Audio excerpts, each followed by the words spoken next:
गुरुदेवो महेश्वरः गुरुः साक्षात् परब्रह्म तस्मै अखण्डमण्डलाकारं व्याप्तं सहस्रं सकलं दर्शितं येन तस्मै श्रीगुरवे नमः।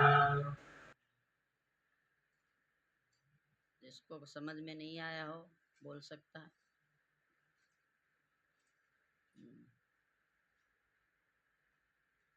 जिसको कुछ भी नहीं आया तो क्या बोलेगा। जिसको ज्यादा आया है कम नहीं आया है, हाँ? जिसको कुछ भी नहीं आया तो क्या बोल सकते। तो हमने यण संधि के विषय में बताया और अयादि संधि के विषय में बताया। अभी भी अब अयादि संधि की चर्चा चल रही है। अब भी अयादि का मतलब अब और आब, ये भी अयादि के अंतर्गत ही आते हैं। अयादि संधि का मतलब हुआ जहाँ अय हुआ उसको भी हम अयादि संधि कहेंगे, जहाँ अब हुआ उसको भी अयादि संधि कहेंगे, जहाँ आय अथवा आब हुआ इनको भी कहेंगे अयादि संधि। अयादि संधि अच संधि के अंतर्गत अयादि संधि इनको बोलते हैं। ठीक है, तो अयादि संधि करने वाला सूत्र कौन सा है, तो बोलेंगे यचो यवा यावह। यण संधि करने वाला सूत्र कौन सा है, एको यणचि। ये दो संधि के विषय में आपने जाना। और एक करना तो अब और आब है, लेकिन ये सूत्र नहीं कर सकता है, उसके लिए एक पाणिनि जी ने अलग से सूत्र बनाया, वान्तोयी प्रत्यये। ठीक है, कल हमने यही बताया था कि जहाँ अय संधि होगी वहाँ क्या होगा, य के पहले क्या रहेगा, अ रहेगा। अब जहाँ अब संधि हुई रहेगी वहाँ व के पहले अ रहेगा। जहाँ आय संधि होगी तो य के पूर्व में आ रहेगा। जहाँ आप संधि हुई होगी वहाँ व के पहले आ रहेगा। यही जानना है। ठीक है, जहाँ आ के अलावा यदि अन्य कोई स्वर बैठा है तो फिर वहाँ अयादि संधि नहीं है। यदि अ य के व र ल के पूर्व में यदि व्यंजन है, कोई स्वर लगा हुआ वर्ण नहीं है, तो आप वहाँ विचार कर सकते हैं कि यण संधि तो नहीं है। यण संधि हो सकती है जहाँ क्या, यकार के पूर्व, वकार के पूर्व और रेफ के पूर्व, लकार के पूर्व में यदि व्यंजन दिखे, बिना स्वर लगा हुआ व्यंजन दिखे, तो आप वहाँ थोड़ा चिंतन कर सकते हैं, विचार कर सकते हैं यहाँ यण संधि है क्या। प्राय वहाँ यण संधि होगी, कहीं कहीं पर नहीं भी हो सकती है, लेकिन अधिकतर आपको यण संधि मिल जाएगी। जहाँ पर य के पहले व के पहले अ अथवा आ दिखे तो आप वहाँ समझ लेना क्या है, यहाँ अयादि संधि है। आ के अलावा कोई और स्वर बैठा है य व के पूर्व, तो वहाँ न यण संधि है न वहाँ अयादि संधि है। ठीक, समझ गए। इतनी बात ध्यान रखनी है। प्राय हमने कहा है, ये हर जगह ही ऐसे ही होगा, ये कोई जरूरी नहीं है। प्राय, प्राय का मतलब अधिकतर। प्राय आते हैं, कहते हैं ना, प्राय आते हैं का मतलब क्या होता है, अधिकतर आते हैं, उनकी अनुपस्थिति कम रहती है। ठीक है, अधिकतर उपस्थिति ही रहती है। तो अब दूसरा अब सूत्र आया, वान्तोयी प्रत्यये। क्या सूत्र है, वान्तोयी प्रत्यये। ये क्या करता है, ये इसीलिए पाणिनि जी को सूत्र बनाना पड़ा क्योंकि जो यचो यबा याब है वो अय अब आया अब ये चार करता है, लेकिन कहाँ करता है, जब स्वर वर्ण पर में हो। ठीक है, एच के बाद में जहाँ स्वर वर्ण होगा वहीं पर ये अयादि संधि करेगा। क्या करेगा, ये के बाद में यदि कोई स्वर है तो वहाँ करेगा, ओ के बाद में यदि स्वर है तब करेगा, औ अथवा ऐ के बाद में स्वर वर्ण तब अयादि संधि करेगा। लेकिन जहाँ स्वर नहीं है वहाँ भी कुछ जगह पर हमको अयादि संधि करनी है। इसीलिए पाणिनि जी ने सूत्र बनाया वान्तोयी प्रत्यये। तो देखिए स्वर वर्ण के अलावा क्या पर में हो तो अयादि संधि होंगे, तो क्या यकारादि प्रत्यय। लिखिए पहले वान्तः प्रथमैकवचनान्तम ई सप्तमेकवचनान्तम प्रत्यये सप्तमेकवचनान्तम वान्तः प्रथमैकवचनान्तम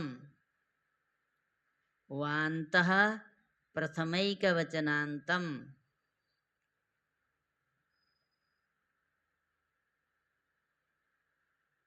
ई सप्तमेकवचनान्तम प्रत्यये सप्तमेकवचनान्तम त्रिपदमिदं सूत्रम वान्तः प्रथमैकवचनान्तम ई सप्तमेकवचनान्तम प्रत्यये सप्तमेकवचनान्तम त्रिपदमिदं सूत्रम।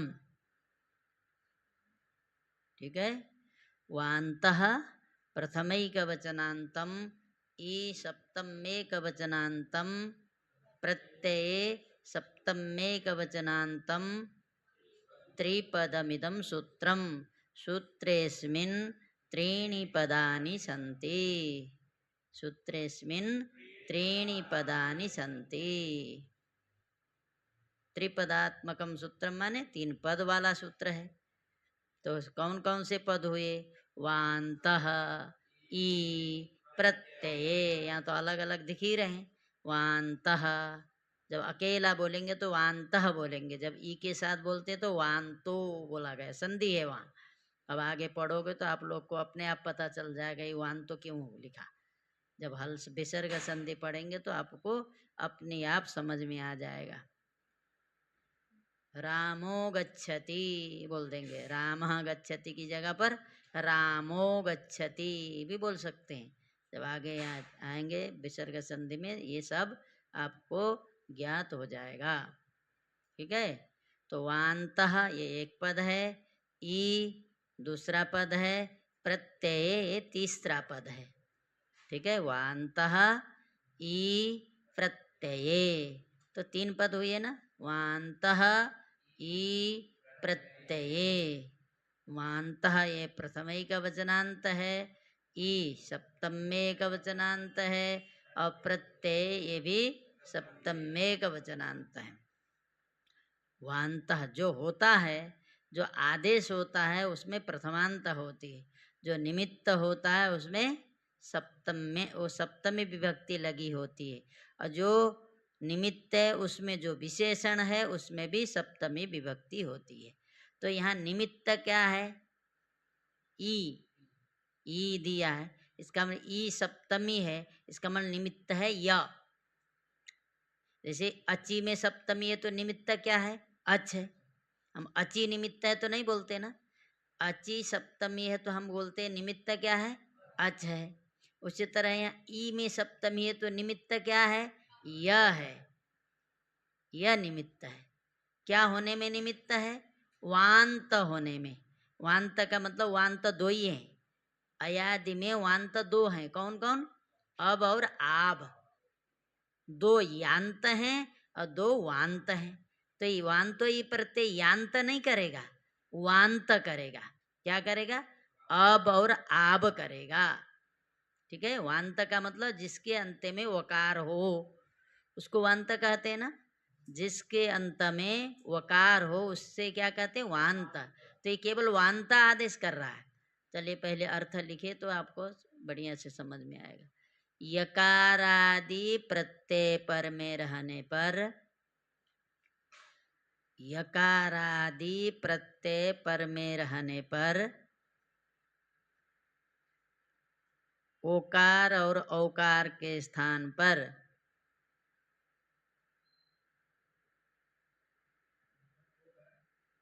ओकार और औकार के स्थान पर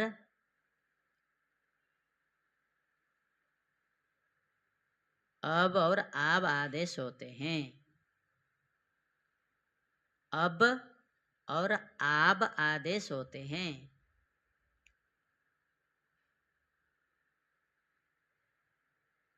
यकारादि प्रत्यय पर में रहने पर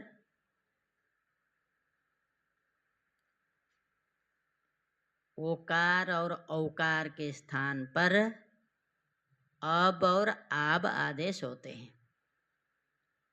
यकारादि प्रत्यय पर में रहने पर ओकार और औकार के स्थान पर अब और आब आदेश होते हैं। ठीक है, क्या होते हैं? यकारादि प्रत्यय निमित्त है। यकारादि प्रत्यय, इसका मतलब प्रत्यय निमित्त है। वो प्रत्यय कैसा होना चाहिए? यकारादि प्रत्यय होना चाहिए। जिसके आदि में यकार हो ऐसा प्रत्यय होना चाहिए।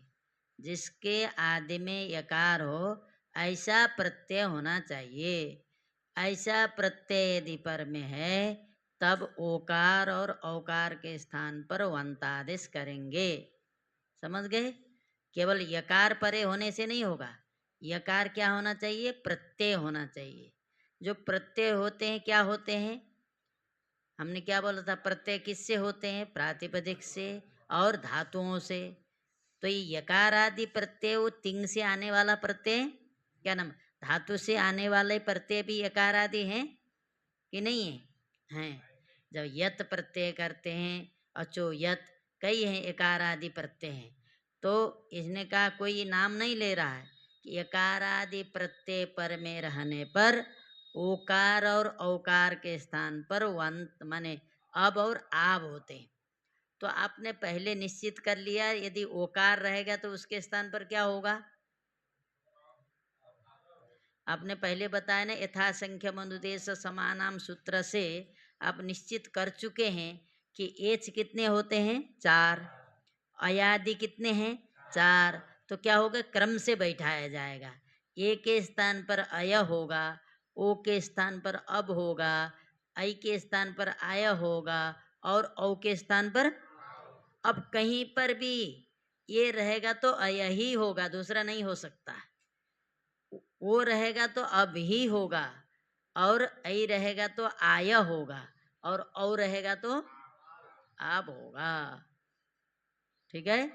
यदि वेदांत का पद रिटायर क्या हो गया, उसके जो रहने वाले हैं वो रिटायर हो गए, तो उसमें क्या वैयाकरण को बैठा दोगे? क्यों? जो भी बैठेगा वो वेदांती ही बैठेगा कि नहीं? और रामानंद संप्रदाय के आचार्य जो है क्या हो गए? बूढ़े हो गए। अब उस पद पर दूसरे आचार्य की नियुक्ति करनी है तो क्या करेंगे? दूसरे संप्रदाय के ला करके बैठाएंगे? नहीं बैठाएंगे, क्योंकि उनकी गद्दी है, बोला जाएगा ना। उसी तरह एक के स्थान पर बैठेगा कौन हमेशा? अय ही बैठेगा। ओ की जगह पर जब भी बैठेगा तो क्या बैठेगा? अब बैठेगा। ऐ की जगह पर जब भी बैठेगा तो क्या बैठेगा? आय बैठेगा। और औ की जगह पर जब भी बैठेगा तो आप बैठेगा। इधर उधर हो नहीं सकता। ठीक है? ई की स्थान पर जब भी यण होगा तो क्या हो जाएगा? यही होगा। ऊ के स्थान पर जब भी यण होगा तो क्या होगा? हरि की जगह पर यण होगा तो, लरी की जगह पर यण होगा तो, इसमें कोई परिवर्तन नहीं आने वाला, निश्चित है। तो जब यचो यवा याव से यथासंख्यम सूत्र के माध्यम से निश्चित कर लिया गया, ए के स्थान पर अय होना, ओ के स्थान पर अब होना, ऐ के स्थान पर आय होना, औ के स्थान पर आब होना निश्चित हो गया। तो अब ये अमुक की जगह पर वांतादेश बोला है सूत्र ने, तो ये नहीं बोला ओ और औ के स्थान पर। ये तो हम लोग जान करके बोलते हैं। वांता मतलब अब आब। अब किसको होना निश्चित हुआ है? ओ को। औ किसको होना निश्चित हुआ है? औ को। इसी नाते हम ओ दो माने ओकार और कार माने ओकार और औकार के स्थान पर अब आब होते हैं, ये हम बोल रहे हैं। सूत्र नहीं कह रहा है। सूत्र क्या बोल रहा है? केवल एकार आदि प्रत्यय पर में रहने पर वांता आदेश होते हैं बोल रहा है।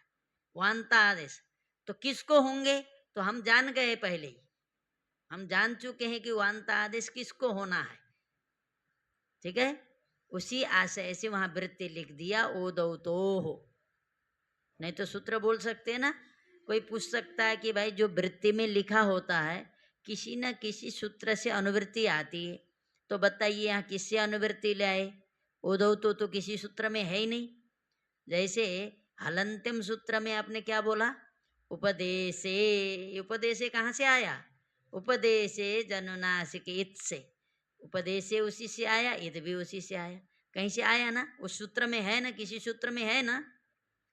उसी तरह ओदौ तो हो, जब बोल रहे हो वृत्ति में, कहाँ से लाए?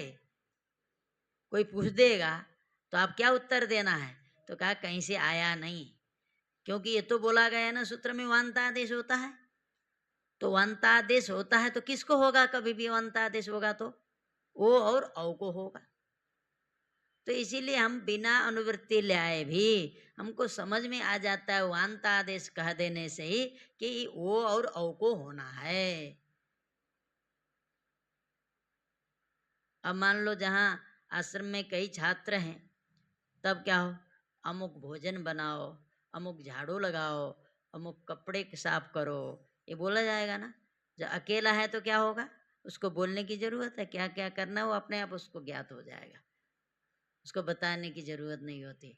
तो उसी तरह वांता आदेश किसको होना है, वो जब पहले निश्चित कर दिया गया तो उसी को होंगे ही होंगे, हमको अनुवृत्ति कैसे लाने की आवश्यकता नहीं है।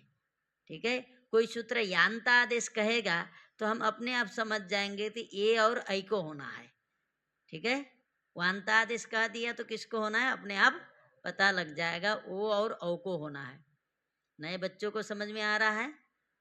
एचो यवा यावह के द्वारा क्या बताया गया? ये बताया गया ना, एच कितने हैं? एच कितने हैं? कल जो नए आए थे सारे तो नहीं आए लगता है। आए? कल कौन आए थे? और हाँ, और नहीं आए? क्या कह रहे हैं? हाँ तो हाँ, तो नाम काहे को लिखा दिए? हमने इसीलिए बोला था ना नाम नहीं लिखाना, जिसको आना है उन्हीं को नाम लिखवाना है, फालतू क्या नाम नहीं लिखना। जिसको पढ़ना है वही आए, हमको रजिस्टर नहीं भरनी। जिसको पढ़ाई करनी है वो आए, जिसको पढ़ाई नहीं करनी है वो नहीं।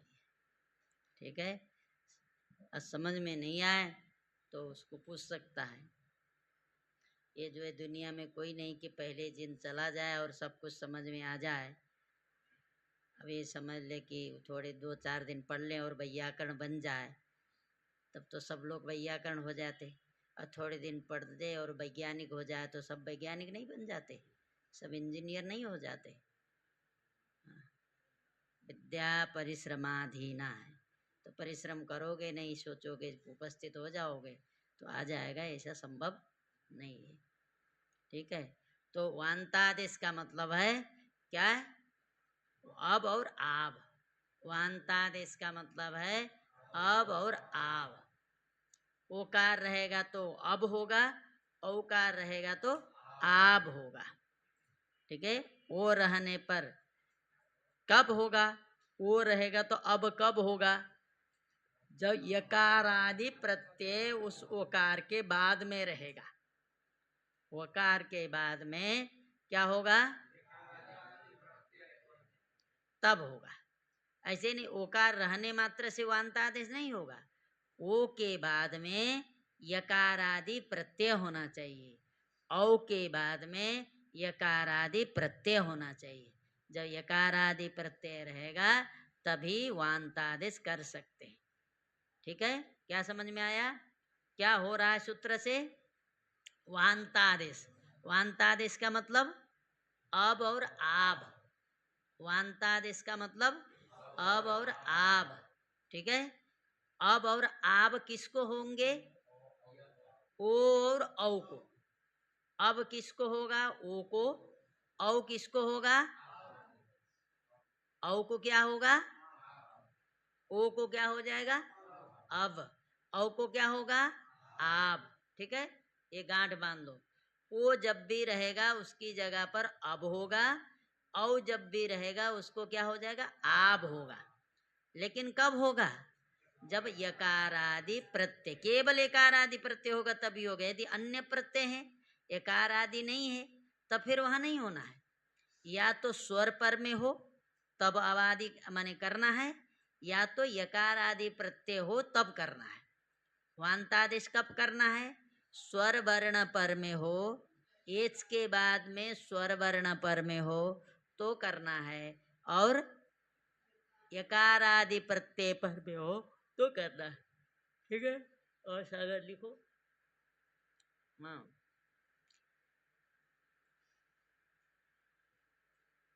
हाँ ठीक है, दो जगह आप वांतादेश दो जगह करेंगे। हाँ, गो यम, दूसरा लिखो नौ यम, गो यम, गो यम। ऊपर में लिखो गव्यम, किस प्रयोग का बना रहे हो पता लगे, गव्यम लिखो शुरू में। उधर लिखो नाभ्यम,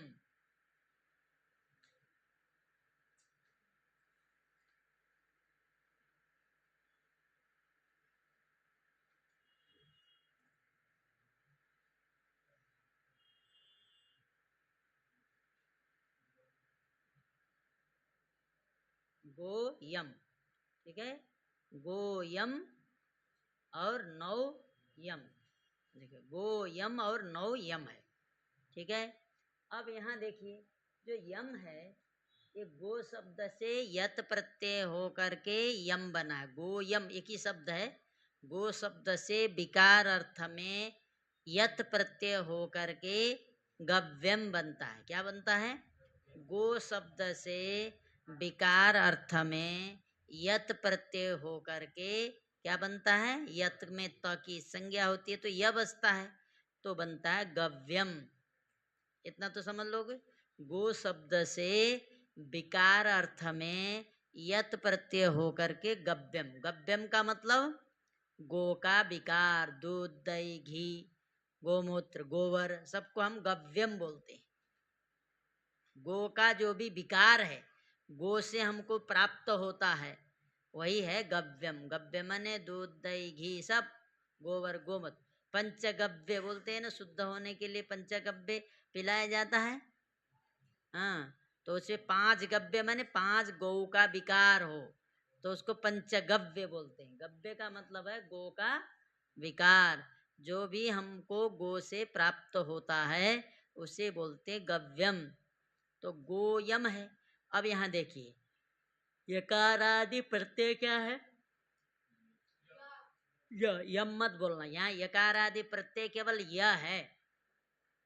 यकारादि प्रत्यय क्या है? आपको कैसे पता है यह प्रत्यय है? तो कहा गोपयसोर, यत से गो शब्द से यत प्रत्यय हुआ है। लिखो सूत्र आगे, गोपयसोर यत। और जितना गोपयसोर यत,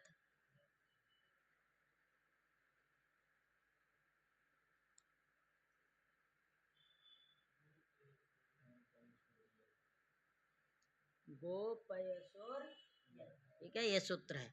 गो शब्द और पयस शब्द से यत प्रत्यय करता है। गो प्रातिपदिक और पयस प्रातिपदिक से यत प्रत्यय।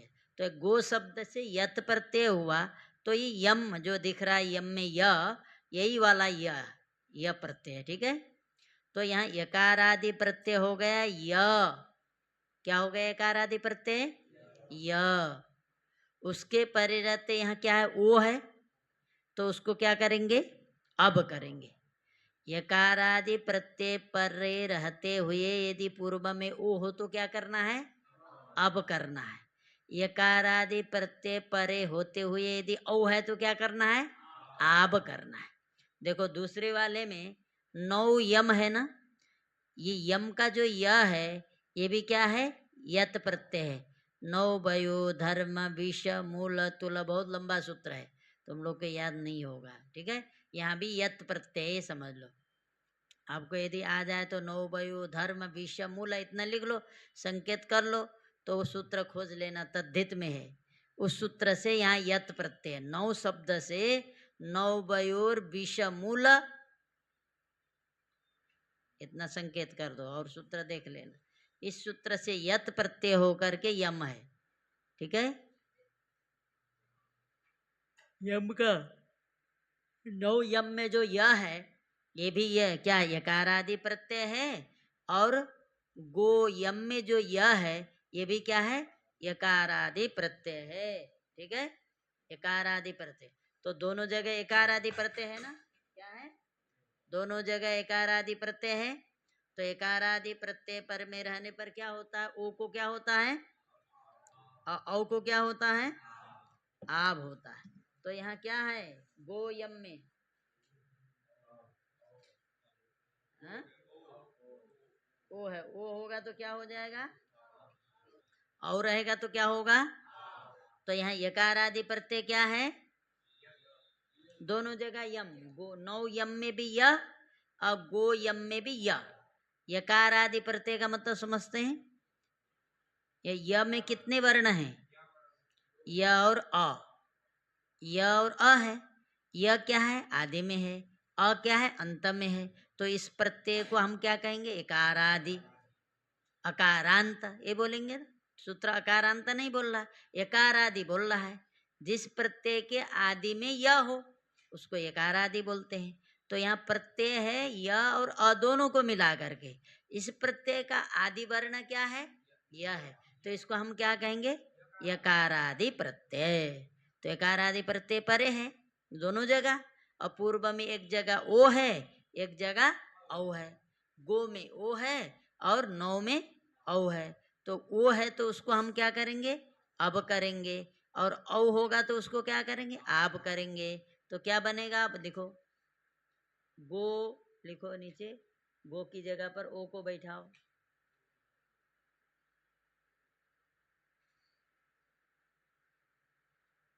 देखिए अब ऐसे लिखो ना, ओ की जगह पर कहाँ, हाँ, अब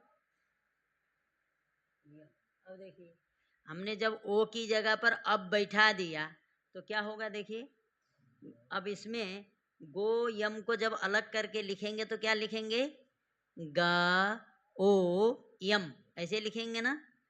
मैं गो ग ओ यम, अब ओ की जगह पर अब बैठा देंगे, ओ की जगह पर क्या बैठाएंगे, अब, तो बन जाएगा ग अब यम। और ग को अप के अ में मिला दोगे तो गव्य, उधर यम है तो बन गया गव्यम। यकार आदि प्रत्यय पर में होगा तो गो के ओकार के स्थान पर क्या हो जाएगा, हाँ,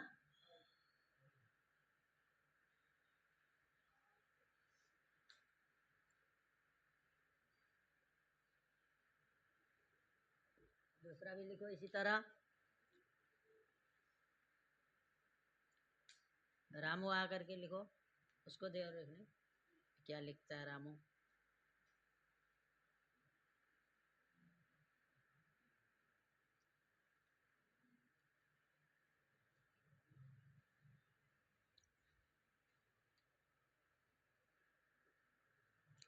औ की जगह पर क्या हो जाएगा, बताओ, औ की जगह पर आब हो जाएगा, औ की जगह पर आब आया। तो नौ नाभ्यम को अलग अलग करके बोलो क्या है, नो यम लिखा है ना, उसको नौ यम लिखा है, इसको अलग अलग करके बोलो, न औ यम, न औ यम। और औ की जगह पर आब आया तो क्या लिखेंगे, अब मिला दोगे तो नाभ्यम, नाभ्यम, नाभ्यम माने कौन, नदी, नाबातार्यम, नाभ्यम, नाबातार्यम, नौ मतलब समझते हो ना, जो नदी उस पार चले जाते हो बैठ करके, क्या बोलते हैं उसको, नाव, नाव, नाव नहीं, नाव, नाव जो होता है जिस पे बैठ करके जाते हो, है ना, उसके द्वारा तरने योग्य क्या है, नदी। क्या यहाँ पर नाव चलाओगे क्या, तो नाभ्यम का मतलब नदी, नाभ्यम का मतलब होता है नदी, और कोई बड़े तालाब हैं उसको भी कहेंगे, उसमें भी नाव चलाते हैं ना। अथवा नाभ्यम का मतलब, जाओ बैठो, ठीक है। नाभ्यम, नाभ्यम का मतलब नदी, जो जिसमें नाव चलाने योग्य है। और नाभ्यम का मतलब ये भी होता है जैसे इस पार से उस पार जो पहुंचाया जाए उस सामान को भी नाभ्यम बोला जाता है। इस जगह से उस जगह ले जाने योग्य जो होगा उसे भी नाभ्यम बोलते हैं। गव्यम तो आपको समझ में आया। गव्यम माने गौ का विकार, नाभ्यम माने नाव के द्वारा तरने योग्य, नौका के द्वारा तरने योग्य, नाभ्यम। हाँ, नाभि का मतलब भी वही होता है, नौएव नाभिका, नौएव नौका। ठीक है। नौ नाभो नाभः, नौ संस्कृत में केवल नौ ही बोला जाएगा। नौ संस्कृत में केवल नौ बोलेंगे काम चल जाएगा। नौ का अर्थ होता है नाव। ठीक है। नौ ना नौ नाभो नाभः ऐसे रूप चलते हैं। नाभातार्यम नाभ्यम गोर्विकारः गव्यम, नाभातार्यम नाभ्यम गोह विकारः गव्यम। ठीक है। आया समझ में कि नहीं आया? इसका मतलब यचो यबा याबा भी वांतादेश कर रहा है, ये भी वांतादेश कर रहा है, दोनों में अंतर क्या आया? यचो यबा याबा भी अब आप कर रहा है ना, और वांतो ई प्रत्यय भी अब आप कर रहा है, दोनों में क्या अंतर है? एचो यबा याब वांतादेश तब करेगा जब एच के बाद में स्वर होगा। अब ये क्या वांतो ई प्रत्यय तब करेगा जब यकार आदि प्रत्यय पर में रहेगा, दोनों में अंतर है ना। ये व्यंजन पर ही रहते भी कर रहा है, लेकिन व्यंजन में से भी क्या होना चाहिए? यकार होना चाहिए। वो यकार भी कैसा होना चाहिए? प्रत्यय वाला होना चाहिए, प्रत्यय का होना चाहिए। प्रत्यय का यदि यकार है तब उसके परे रहते वांतादेश करेगा। ये चो यबा याब वांतादेश कहाँ करेगा? अच पर में रहने, स्वर वर्ण पर में होने पर करेगा। ठीक है।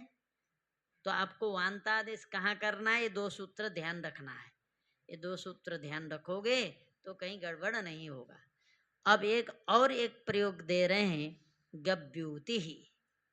क्या प्रयोग दे रहे हैं? गव्यूति ही, गव्यूति ही प्रयोग दे रहे हैं। ठीक है।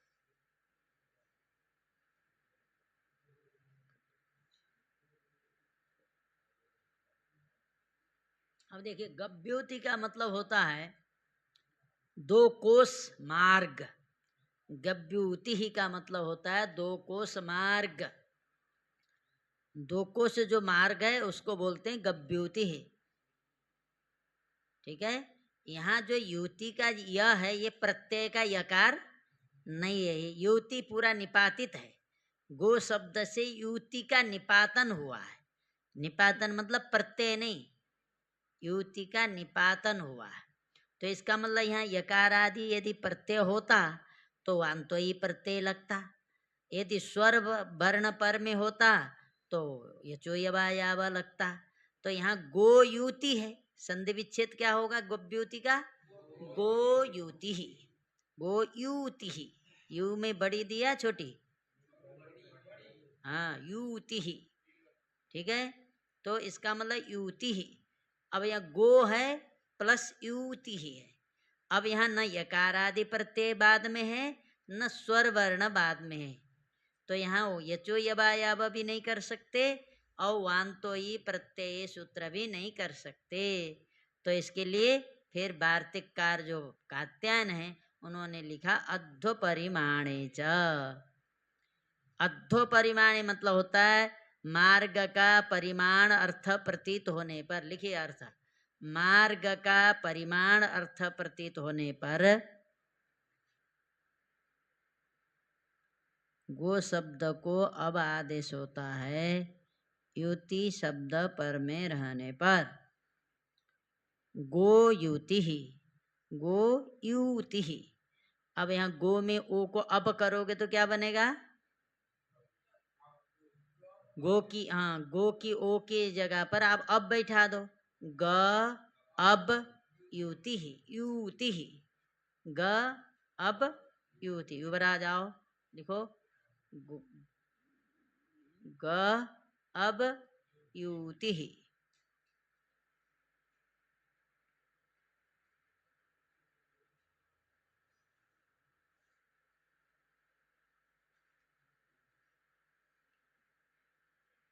ग अब युति।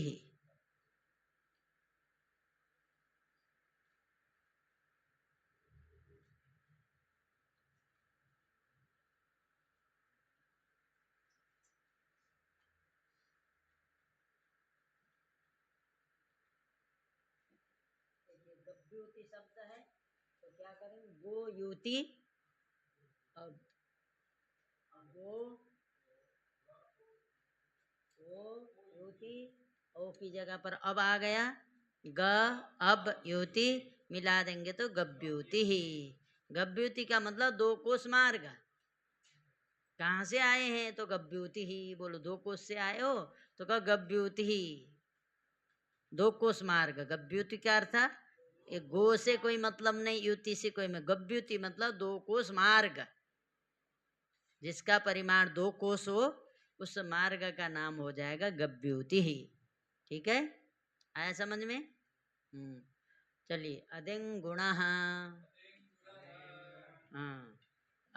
अत इंग गुण, अत इंग गुण,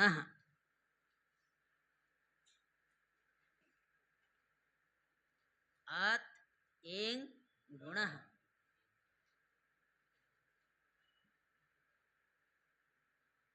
अत इंग गुण, अत प्रथमैकवचनान्तम, एंग प्रथमैकवचनान्तम, गुणः प्रथमैकवचनान्तम, अत प्रथमैकवचनान्तम, एंग प्रथमैकवचनान्तम, गुणः प्रथमैकवचनान्तम, त्रिपदमिदं सूत्रम्।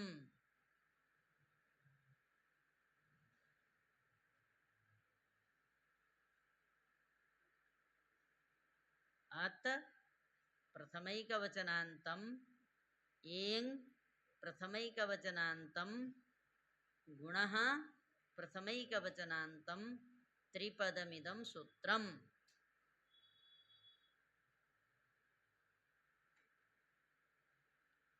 अब देखिए, अत जैसे हमने पहले बताया है कभी शायद, अत आएगा तो ये किसका बोध कराएगा, रस्व आकार का।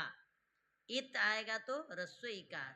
यदि रस्व के बाद माने जो वर्ण समामनाएं में पढ़े गए हैं उनके बाद यदि तकार लगाया जाएगा तो उससे क्या होगा, उनके सवर्णों का बोध नहीं होगा, केवल उसके समगा। रस्व के बाद यदि त लगाया है इसका मतलब रस्व आकार। अत माने रस्व आकार, इत माने रस्व आकार। अत किसका नाम है, रस्व आकार का। इत किसका नाम है, रस्व इकार का। उत किसका नाम है, रस्व उकार। रित माने रस्व रिकार।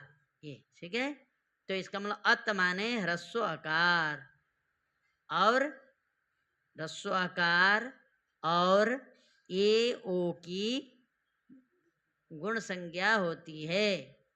रस अधिंग गुण का अर्थ लिखे, ह्रस्व आकार और ए ओ की गुण संज्ञा होती है। ह्रस्व आकार और ए ओ की गुण संज्ञा होती है। ह्रस्व आकार और ए ओ की गुण संज्ञा होती है।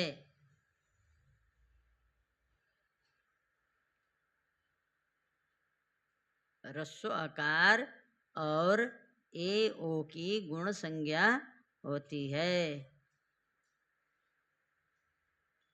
ठीक है, ह्रस्व आकार इसका मतलब व्याकरण शास्त्र में गुण का मतलब है अ ए ओ। अब समझना है, और लोक में गुण कहोगे तो बड़े अच्छे गुण हैं, ये बोलते हैं ना गुण। गुण मतलब तो क्या, अच्छाई। और गुण मतलब खाने वाला भी होता है, वो गुण नहीं होता, गुण, गुड, ड के नीचे लगा है, ये गुण न है, गुण।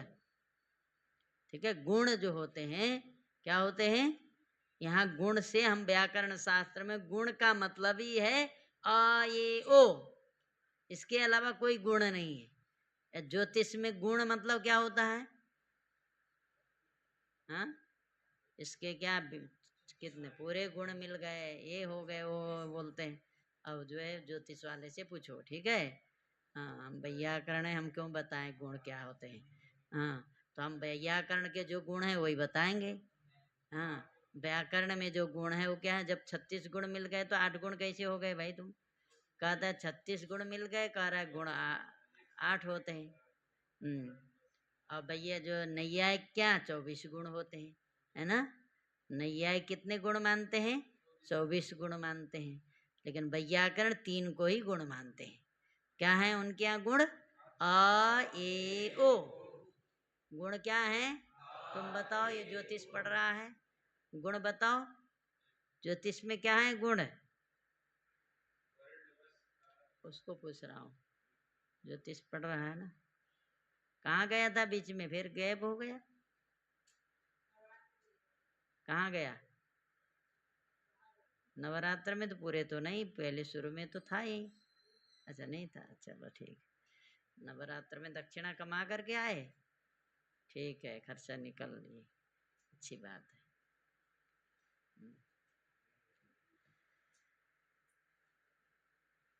ब्राह्मणाः दक्षिणा प्रियाः, ब्राह्मण जो होते हैं वो दक्षिणा उनके लिए प्रिय है। दक्षिणा मिलने की संभावना हो तो सब कुछ छोड़ छाड़ के चल देंगे। चलिए कोई बात। तो ठीक है, तो हमने कहा व्याकरण में जब भी गुण की बात होगी तो ये 3 है, ह्रस्व आकार ए ओ, ठीक है। तो कोई पूछेगा गुण क्या है, तो आपको बोलना है ह्रस्व आकार ए और ओ, ये गुण है। गुण संज्ञा करने वाला सूत्र कौन सा है? अधिंग गुण। हाँ, अधिंग गुण है, ये गुण संज्ञा कर रहा है।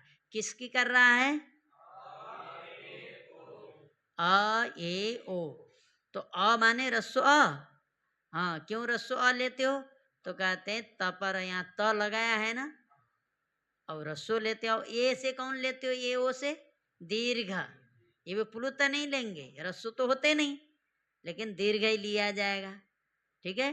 प्लुत नहीं लोगे तो क्या? नहीं, इधर रस्व आकार लिया जाएगा, उधर ए ओ दीर्घ लिए जाएंगे। इसमें कारण ये जो त है ना बीच में बैठा, ये आई ऐसा कह रहा है, जिसके बाद में तकार लगा हो वो भी क्या करता है?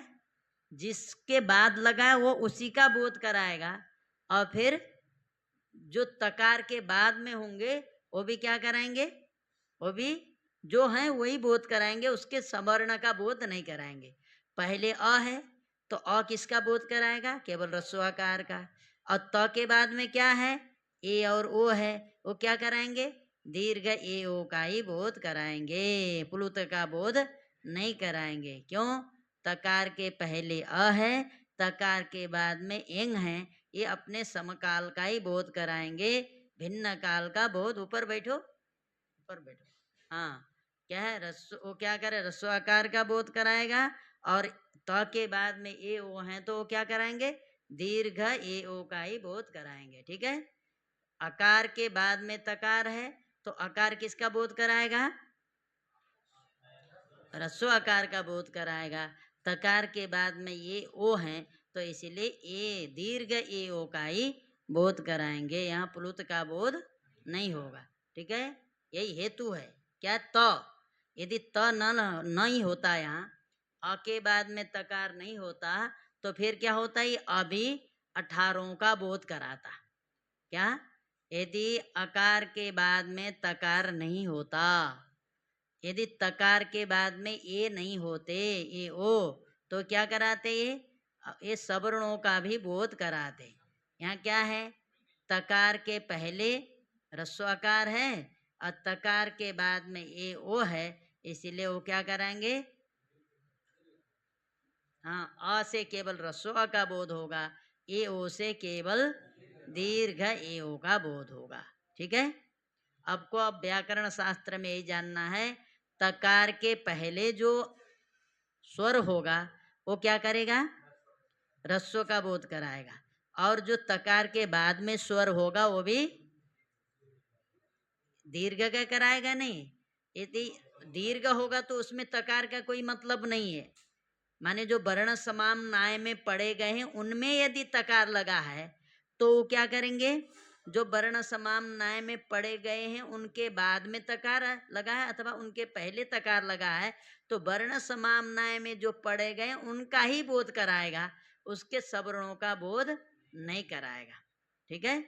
तो जैसे अ आया है ना, अयूण में अ आया है, इसीलिए अ क्या कराएगा, रस्व आकार का बोध कराएगा। रस्व आकार में ये सामर्थ्य है कि वो 18 का बोध करा सकता है, सुसवर्णों का बोध करा सकता है, लेकिन त ऐसा व्यवधान कारक है, ऐसा उसका प्रतिबंधक है कि तकार लग जाने से वो अपने सवर्णों का बोध नहीं करा सकेगा। ठीक है। तकार क्या करता है, वो अपने सवर्णों का बोध कराने से रोकता है। जिसके बाद में तकार लगा होगा वो क्या कराएगा, अपने सवर्णों का बोध नहीं कराएगा, किसका बोध कराएगा, समकाल वाले वर्णों का बोध कराएगा। ठीक है। यदि तकार के बाद में जो होंगे वो भी क्या कराएंगे, तो देखिए अ के बाद में लगा है इसीलिए अ से केवल किसका बोध होगा, रस्व आकार का। और तकार के बाद में क्या है, ए ओ है, इसीलिए वो भी क्या है, केवल दीर्घ का बोध कराएंगे। ठीक, बोध का, इसीलिए त लगा है। तो ऐसा कैसे जानते हो आप, जिससे जिसके बाद में तकार लगा हो, जो तकार के बाद में हो वो अपने समकाल का ही बोध कराते हैं, सवर्णों का बोध नहीं कराते। ये आपको ज्ञात कैसे हो जाता है, आप ये कैसे जान पाते हो, ये आपको समझ में कैसे आता है। कोई सूत्र है तो कहते हैं सूत्र है। कौन सूत्र है, तपरस तत्कालस्य। क्या सूत्र है, तपरस तत्कालस्य। तपरः तपरः प्रथमैकवचनान्तं तत्कालस्य षष्ठैकवचनान्तं द्विपदमिदं सूत्रम्। तपरः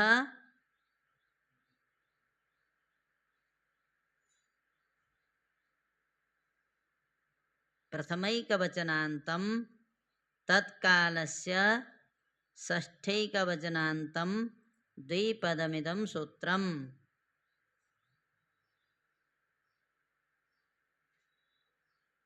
तपरः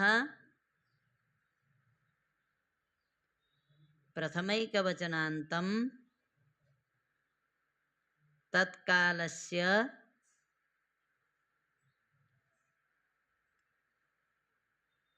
षष्ठैकवचनान्तं द्विपदमिदं सूत्रम्।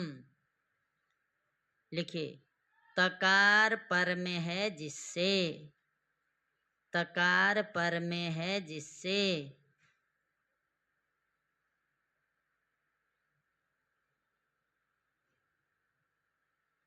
और तकार से पर में,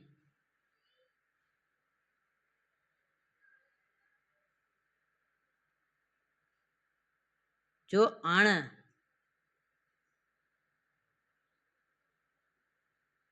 वह स्वसमकाल का ही, स्वसमकाल का ही बोध कराता है।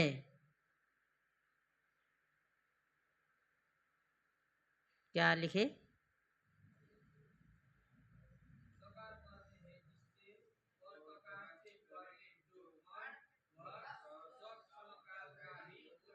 बोध कराता है। ठीक है।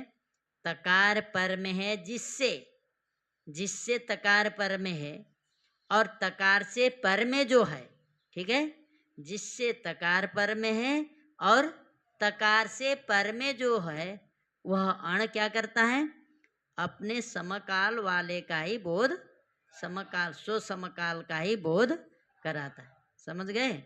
देखो, तकार पर में है जिससे, यहाँ आदिंग गुणा में किससे परे है तकार, अ से। अण है कि नहीं है, है।